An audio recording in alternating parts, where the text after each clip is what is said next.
Hey guys, it's Nashima here. Welcome to another gameplay. I'm here with Shadow Dust, Aito, Kids Play, Camber, and Ashbag. Iraku announced. Hey, you forgot about listener. Yeah, dude, come on. Can't be leaving her like that. Hey, hold on! You yelled from the kitchen. Hi, little listener. Let's be honest. Everyone just melts when listener speaks. Everyone send hello to listener. Hi, listener. Hey, hello. Hey, hello. You sang from far away, coming back to your desk and clicking into the game. Oh, she's so cute. I'ma die from her cuteness. I swear to God.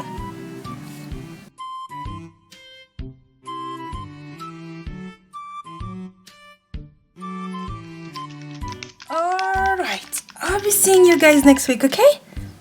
You asked through the call, turning off your lives. All the guys said yes. All of you deciding on meeting soon in the US, in Seattle, Washington, at the PAX convention. Every year, you had held a panel for your fans and sold signed merch in person for the second day. Hi, I'm home. You didn't hear your boyfriend come through the front door, too far back in the opposite side of the apartment and with noise-cancelling headphones to talk to the group. You chatted away, unaware of Katsuki stomping through the shared apartment and pushing open the room door. His brow furrowed, annoyed that you were ignoring him again for your stupid friends. Guys, friends. The ash blonde came up behind you, still talking to the group. He took off your headphone, bringing them up to his ears and putting the microphone to his lips. Hey loser, she's mine for the rest of the day, so scram! Hey boom boom man! Yo, Bakugo! Jeezy, how it's Bakugo snarled, tossing the set on the table. The headphones hitting the keyboard and lugging you off. You turn around, looking at him. Hey, that wasn't nice! He rolled his eyes, turning your gaming chair around to face him. Up, he said, and motioned to your arms, you raising them. He lifted you effortlessly, being a top hero, so you accepted nothing less.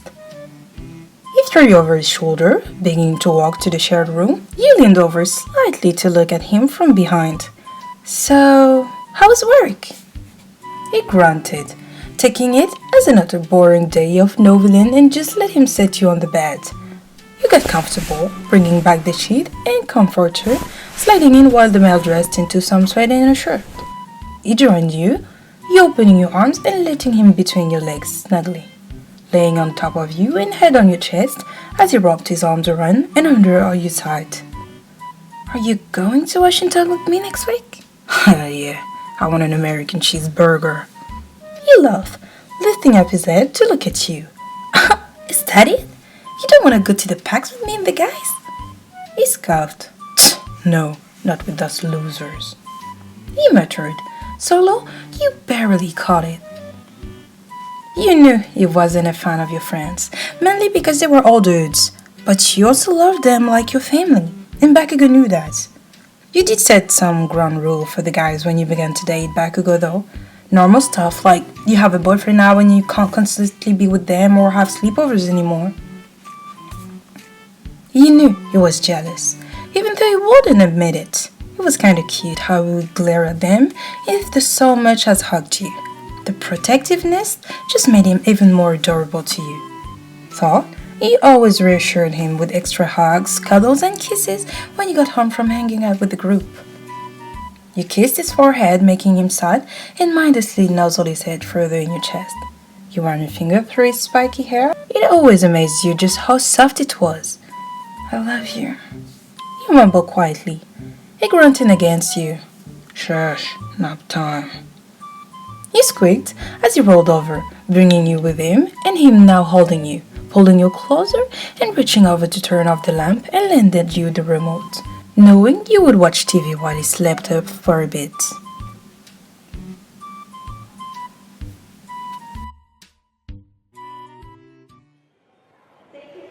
You walked down the aisle of the airport, Bakugo looking for your plane entrance, hand in yours, knowing you would wander off to the forecourt if you didn't. Your suitcase rolled behind you, you growing a bit bored now that the shops had ended and there was nothing to look at. So So you run a bit headed catching up with Katsuki and letting to go wrap your hands around his waist. He smirked, pulling you with him as he put his arms around you. Hey, over there. He pointed to the gates. All 6 guys jumping up and down like absolute children and calling out to you.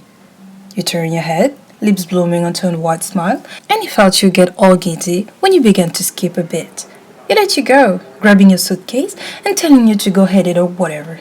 He knew they mattered to you. He wasn't that much of a dick. Katsuki didn't hate them, but he didn't like them either. He tolerated them though. They made you happy and made you smile. You grew up with them and he would never take you away from that. Plus, he knew they could watch out for you. They acted like your big brother, babying you and calling out anybody who hurt you, which made Bakugo feel more comfortable with them. Listen! They all yelled in unison, now chanting. You giggled, skipping happily over to them and letting them hug you and lift you off the ground, then ruffling your hair and messing with you. Katsuki smiled at the sight. Your face absolutely lit up by chatting happily with them. His smile immediately went back down to a frown when they spotted him. He rolled his eyes, setting down the bags and suitcase, standing before them with arms crossed. He was a pro hero, the number 6 pro hero right now, one of the most feared with his quirk and attitude. Yet, they never took him seriously, no matter how much he tried to be intimidating and puff out his chest. He couldn't make a dent in hate or size, because this list of people thinking gamer was crony nerds sitting in their room all day, they were wrong. Your friend worked out, 2 of them towards over the blonde. You included. You woke up quite early to run to the gym and then run back after a workout. You weren't lazy by any means. Hey, Sparky Boom Boom Man. Raiden rolled. Katsuki narrowed his eyes. Did you just call me by a damn Avatar reference? He growled. Wow, I never thought you liked Avatar the Last Airbender. He mused. Shut up, I didn't have a fucking choice, she made me watch it. Fair enough, do you know the reference? He rated the bro, smirking. He was about to shut back. That was until you tapped him arm slightly. He snarled, turning into a soft, confused look. Can I have a sip of water? He asked. He pulled out his water bottle, handing it to you as you drank from it. All the boy began to coo. Aw, it's so wet, such a softie. He whipped his head around, glaring at them, small pops growing from his palm, again about to snap back. Here you go, I'm done. He handed him the bottle, him taking it and screwing the cap back off and shoving it into his carry-on. Softie, oh shut it!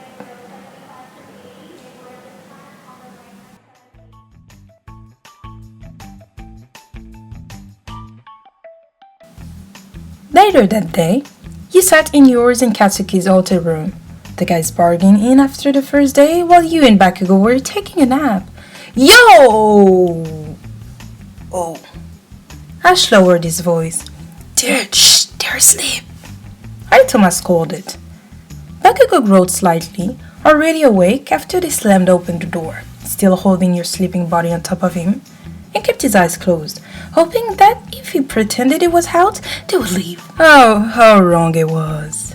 Doggy pile! Taro announced, pushing past them and jumping onto the bed, the others struggling and following his lead, landing on top of the both of you while they tried to push you off your boyfriend playfully, hitting him with pillows.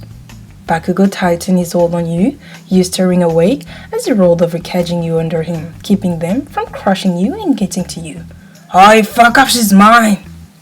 You woke up, squirming under him and taking a pillow, hitting him with the, I'm bound, peasant! This is war! All the guys laughed, each taking a pillow and attacking Bakugo, including you, as the blonde screamed.